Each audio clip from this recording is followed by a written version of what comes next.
ప్రభునామానికి మహిమ కలుగును గాక. మీ అందరికి ఉదయకాలపు శుభములండి. దేవుడు మరి ఈరోజు మనతో చేస్తున్నటువంటి వాగ్దానం 34వ కీర్తన 9వ వచనం. యెహోవా భక్తులారా, ఆయన యందు భయభక్తులుంచుడి. ఆయన యందు భయభక్తులుంచు వారికి ఏ మేలియు కొదవలేదు.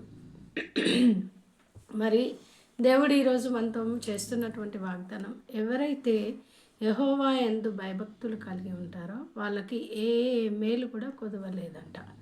ఎందుకు అని అంటే ఆయన సర్వశక్తిమంతుడైన దేవుడు, ఆయన సమస్తమును చేయగలిగినవాడు.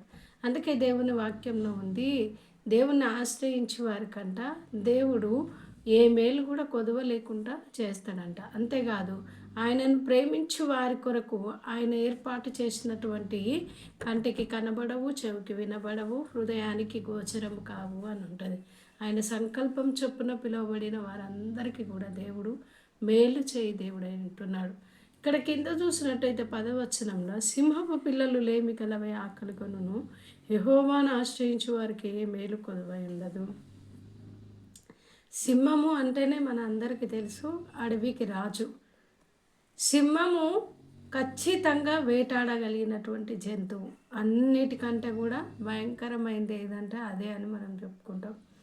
అలాంటి సింహపు పిల్లలైనా ఒకవేళ లేమి గలవై ఆకలిగా ఉంటావేమో కానీ, మనము నిరుపేదలమై ఉండొచ్చు, మనము ఎన్నిక లేని వాళ్ళమై ఉండొచ్చు, మనము చాలా చిన్న చిన్న పనులు చేసుకుంటున్న వాళ్ళమై ఉండొచ్చు. ఎలాంటి పరిస్థితిలో మనం ఉన్నా ఆయనను ఆశ్రయిస్తే మనకి ఏ మేలు కూడా కొదవలేదంట. ఆయనను ఆశ్రయించిన వారికి ఏ మేలు కొదవలేదంటాడు.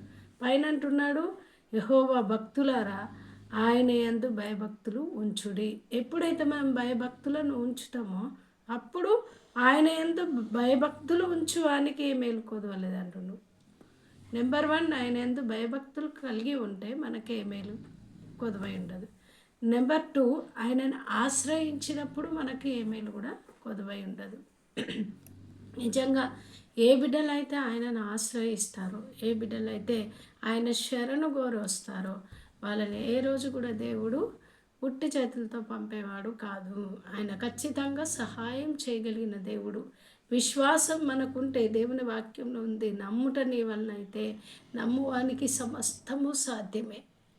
ఒకసారి ఏం జరిగిందంటే, ఒక తండ్రి ఒక కుమారుణ్ణి తీసుకొని వచ్చిండంట దేవుని సన్నిధికి. తీసుకొని వచ్చేసరికి అప్పుడు యేసుప్రభు లేరు, అక్కడ ఆయన శిష్యులు ఉన్నారు. ఈయన వచ్చి తన కుమారునికి దయ్యం పట్టిందని చెప్పి చాలా బాధపడుతూ ఉన్నాడు. ఆ యొక్క శిష్యులు ఏమైనా ఎల్లగొడతారేమని చాలా ఆయన చూసిండనమాట. చూస్తే అక్కడ వాళ్ళ వల్ల కాలేకపోయింది. అప్పుడు యేసుప్రభు వచ్చిన తర్వాత ఆయన తను అంటాడు, నమ్మి కొంచెమయ్యా అని అంటే, ఆయన అంటాడు, ప్రభువా నమ్మడం నా ద్వారా కాదేమో అని అంటాడు. కానీ దేవుడు నమ్మి కొంచెం అంటాడు, నమ్మిక చొప్పున నీకు స్వస్థత కలుగుతుంది, నీ కుమారునికి స్వస్థత కలుగుతుంది అన్నప్పుడు, దేవా నమ్మకం ఉంచడానికి నాకు సహాయం చేయవా అని కోరుకుంటాడు. ఆయన కోరుకోవడం వలన అక్కడ ఆయనకి స్వస్థత కలిగిందనమాట.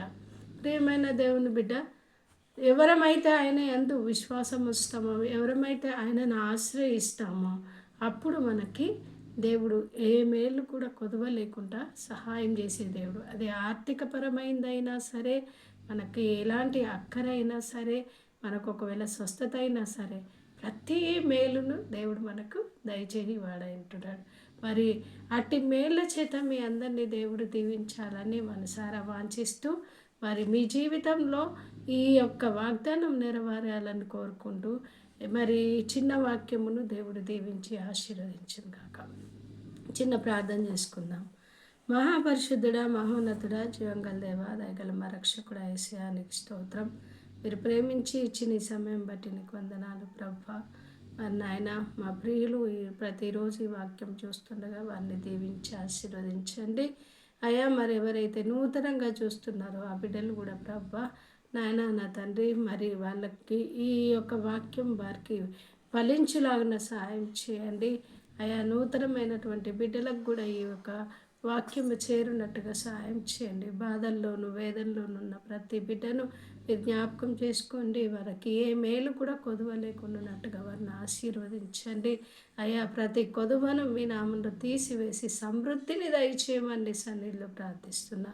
దేవా, మరి మా వ్యూవర్స్ అందరినీ, అదేవిధంగా మా సబ్స్క్రైబర్స్ అందరినీ దీవించి ఆశీర్వదించమని నీ సన్నిధిలో ప్రాధేయపడుతూ ఈ కొద్ది ప్రార్థన వేసినాం నడి వేడుకుంటున్నాను తండ్రి. ఆమేన్. ప్రియమైన